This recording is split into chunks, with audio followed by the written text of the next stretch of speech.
Today, I am joined by Alex Olesen, the Vice President of Human Resources at Rasmussen, and we are going to dive into the topic of shaping your leadership philosophy. First of all, thank you for having me. A topic that's near and dear to my heart. I'm extremely passionate about leadership, organizational sort of effectiveness, and really the driving force and that red thread that leadership can create.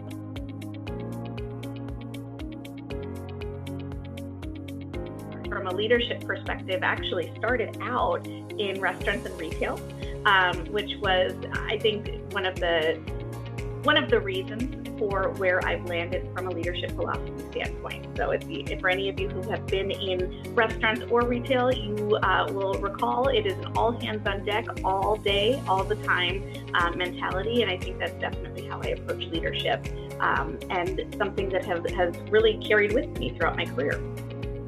I started with APEI actually in the summer of 2022, and I was brought in as a director of change management. Over time, within the next year, I had kind of taken on more within the talent management space, actually did quite a bit of work around the leadership philosophy with you. Again, a topic near and dear to my heart. Before ultimately moving into Rasmussen as the VP of HR. I was really excited about the opportunity to move into Rasmussen. It's a team that I had already been working with quite a bit around the talent management space, helping them to sort of develop some best practices. And it was also a team that really craved stability from an HR team. We had seen quite a bit of change over the previous several years, and myself, along with Megan Alcorn and Christina Carr, were able to come in and really create a sense of stability and really a culture of open door policies with HR. My goal is to leave a culture that lasts longer than I do. At the end of the day, as a leader, it's not about you being necessary to the picture. It's about the picture being clear when you're not in the room. So how do we create a culture that sustains itself? It's by developing, empowering, and growing our people. And you only really do that in a culture where if I were taken out of it, that culture would continue forward. So as a leader, if I'm here or if I'm not, will it continue in the same way that we had expected it? Will it continue to improve also? It doesn't mean that it has to be status quo in order to be a good thing, but that we're improving along the core ideologies and those core best practices that we as a team are getting behind.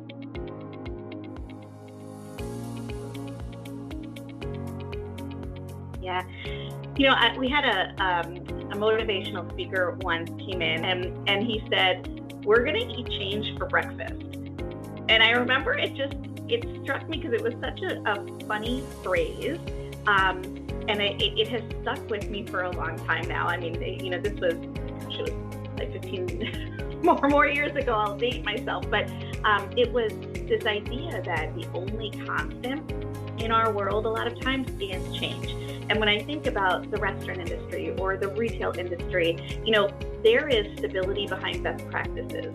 There is stability behind the team that you build. You're in it together. You work side by side.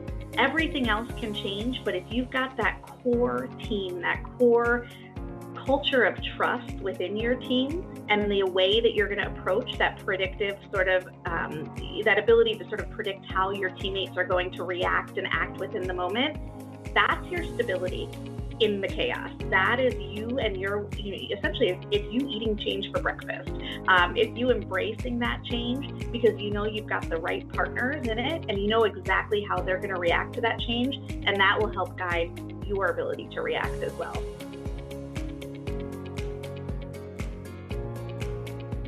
Think about some of the great things that I've taken away from some of the great leaders. It has truly been working side by side, making feedback a constant, not just a moment, and then truly helping to understand that as a leader, it's not my job to know the answer. It's my job to empower the team to come to the right answer. And that's ultimately leveraging your experts and empowering your team. I learned from leaders in those settings, and I remember one of them in particular, her name was Amy. She really taught me about working side by side with your team. Feedback is such an interesting term. People always think feedback is going to come with some sort of like negative thing, or it's going to be a really formal thing, or we have to sit down and we have to have this discussion, and it needs to be, set up and all in the right way, and we need to make sure it's taken the right way. Feedback is a constant. So just like change, feedback can be constant. We can eat feedback for breakfast. But she would come in and she would get right in there during the lunch rush, and she would be side by side serving up the salads with you. And when she would see something, she would say it. And it was in this moment that she was able to give feedback in a way that didn't feel like feedback. It felt like development. It felt like an opportunity to learn something new, something different, something kind of cool.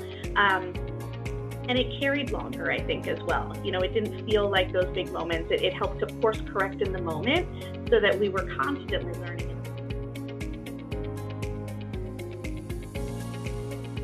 Peter once said he called me Maverick as a nickname.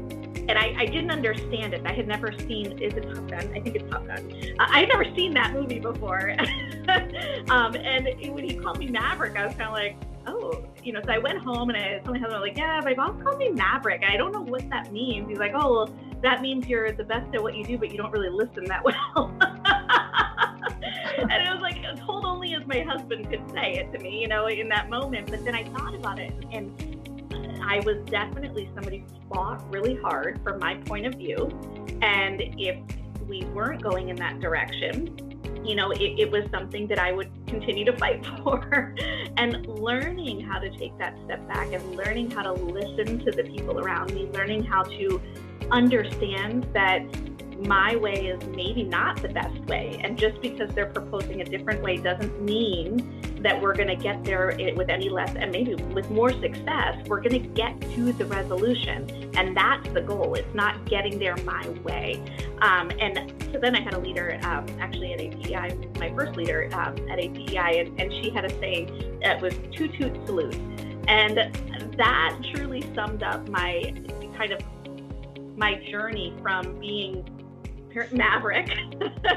And he would say, I only went down for 1 minute, which apparently is a line in the movie where he defied the orders, and he ended up being successful, but it blew everything up along the way, kind of thing. And toot toot salute really summed up that journey for me of, okay, it's okay to be really passionate, and it's okay to want the outcome that you want. But at a certain point, you have to recognize your place within the organization, and that the organization's goals might be different.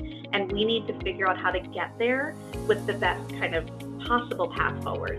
And that takes psychological safety. It takes a team. It takes listening. It takes hearing, not just listening, but then hearing.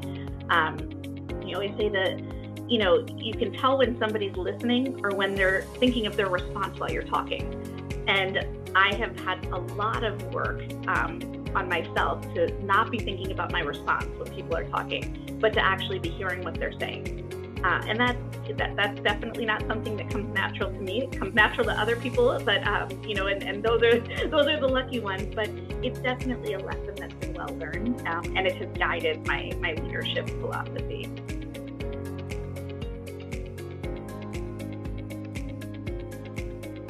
Toot toot. You can raise the flag twice. You can say, hey, I think we should do it this way. Hey, here's another way. But then at the end of the day, we align. And I think about Lencioni in that too. For anybody who's read or is familiar with Patrick Lencioni and his sort of culture of trust and his sort of pyramid of trust, one of the things that Lencioni talks a lot about is you can have the argument behind closed doors. You can have that heated discussion, that debate. Conflict is healthy. It's not a bad thing to be in conflict in business or in academics or wherever you sit within the organization. But when you leave that room as a leadership team, you leave aligned. You get to have it out behind closed doors, and you give your toots, like, hey, nope, I don't think we should do that. But when you leave, you're saluting that this is the way that we're all bought in to moving forward. And we're not going to undermine that decision. We're going to move forward with it.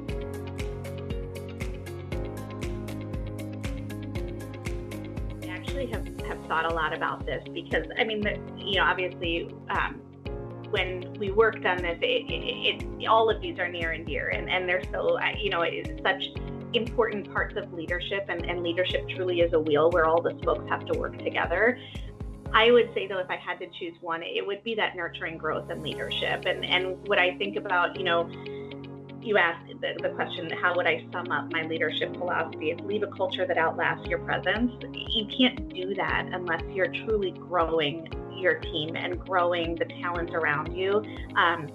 If somebody that works for me is doing my job in 5 years, like, that's awesome. That means that I did something right, and that's ultimately the goal. But they can't get there unless you're willing to let them fail a little bit, and you're willing to let them think for themselves and bring those ideas to the table and help them to truly be the person with the answers. And having them be the person with the answers means you need to come to the table with the questions, not the answers. And that's really kind of leadership in a nutshell.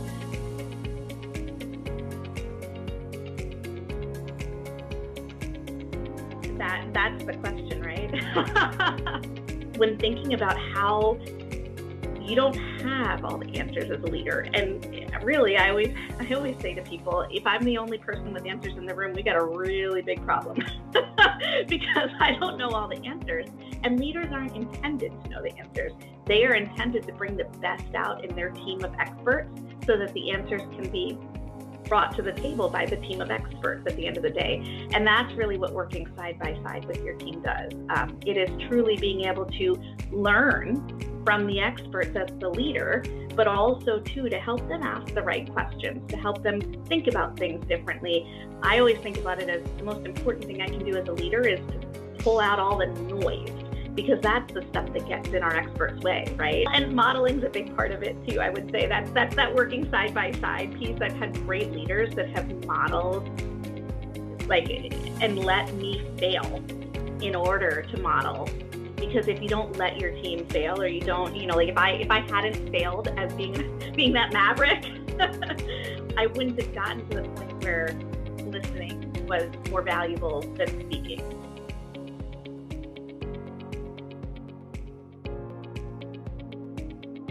I always think back to, I had a peer actually, when I was in retail, and retail, they would always have these store walks. So for anybody who's been in retail, they, a regional vice president or somebody from corporate might come and walk your store and get a sense for how things are going.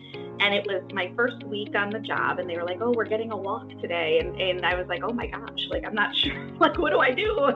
And she said, don't worry. If they ask you a question, if you're, employee or whatever, you always just say, well, what would you do in this situation?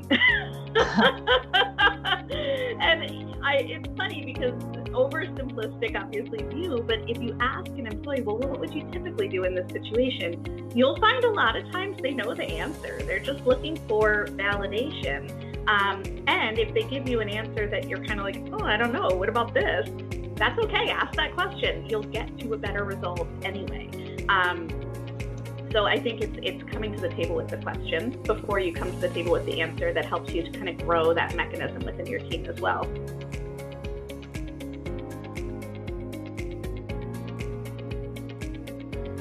I would say it does not undermine passion to take a step back. If you're looking to take a step back, it's okay to recognize my passion is there, but why am I passionate? Because I want this to happen. Okay, but what is the journey that has to happen, and what is the journey that could happen in order to get to that result? And really, it's kind of asking the why enough times to get to the root and saying, okay, why do I want to get here? And truly finding that root cause is what will allow you to take a step back and say, okay, well, maybe that's not the only way we get there. Let me listen. Let me let go for a minute and hear. And I think that's, again, and sometimes it's truly just putting your mute button on. And people have probably seen me do that in meetings. There are times where I put my mute button on so that I won't talk. And that's truly just a reminder to myself that this is my active listening time.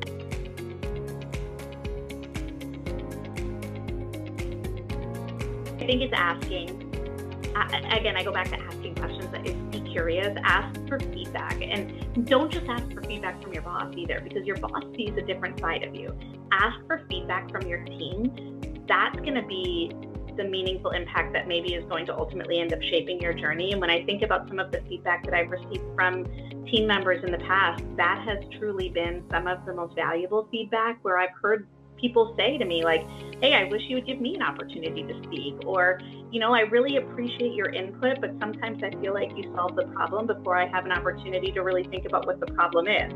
And those sorts of things are the things that you can take with you and say, okay, this means that I need to ask more and tell less. I need to be more curious.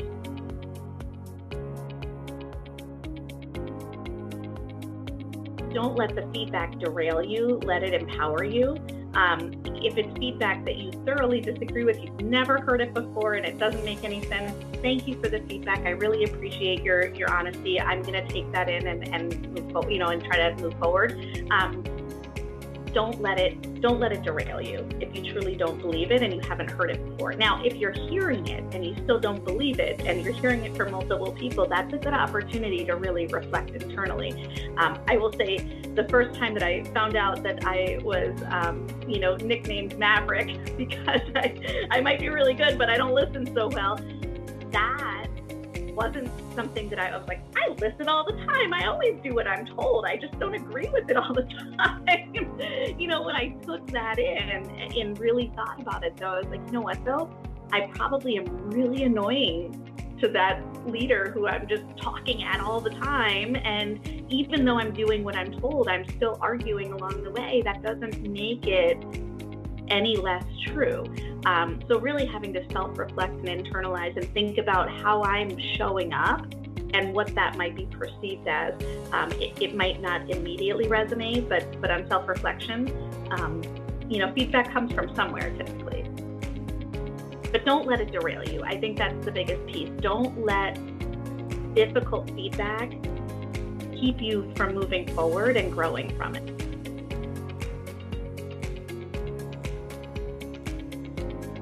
Your development team, like who is on your development panel that when you get difficult feedback, you have the comfort to go to and say, hey, somebody shared this with me and I just want to get your perspective on it. What are your thoughts? Somebody that will be honest with you and share your challenges as well as your strengths. So, whether it's a mentor, a previous leader, it could be somebody who works for you, it could be a peer, but having a group of people that you can rely on, that you can go to and say, hey, got some difficult feedback, wondering what your thoughts are, what's your outside perspective, looking at me, do you see any of this? And, somebody that can help you kind of sort through that. I think it's really important to have relationships with those types of people as well.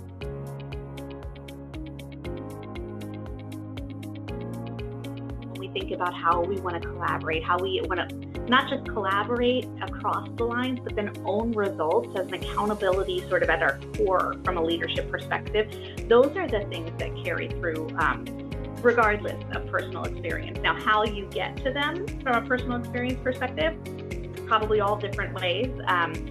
But at the center of all of those roads, you're going to find that it's about development, collaboration. It's about, owning accountability and results and truly being able to communicate effectively. And that all comes down to relationships. One of the things that I've also learned kind of the hard way over time is that teams are typically made up of people who don't agree. Like good teams are made up of people who don't agree, because it means you probably have a different dynamic in there that is allowing people to have that healthy conflict. They all have different perspectives, different ways of approaching it, but you get a more well-rounded sort of version of the end result.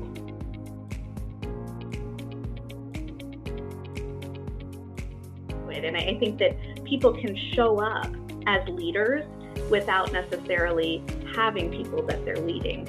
And I think that that's just a really critical sort of nuance that, when I think about leaders, I don't think about leaders of people. I think that's different. Leaders of people is a function. Leaders is a calling. It's a way you show up. It's a presentation of self.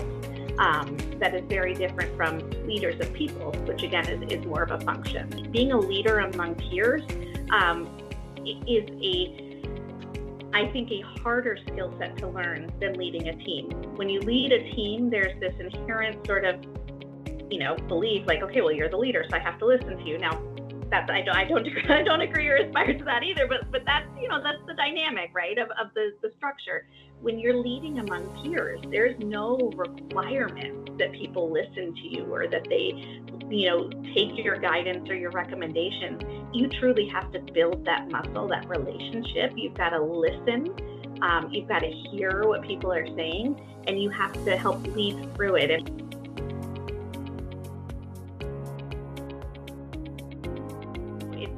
that learning is a two-way street, and you only learn if you're working side by side with your team. And that doesn't mean that you're in the weeds. It doesn't mean that you're needing to know everything that's happening, but it's that you're taking time to sit side by side with your team and roll up your sleeves and really understand what their thoughts are. And working side by side can mean very different things depending on where you're at in the organization. But at the end of the day, the core foundation there is that you're building a relationship and psychological safety with your team where there is an engagement of two-way conversation.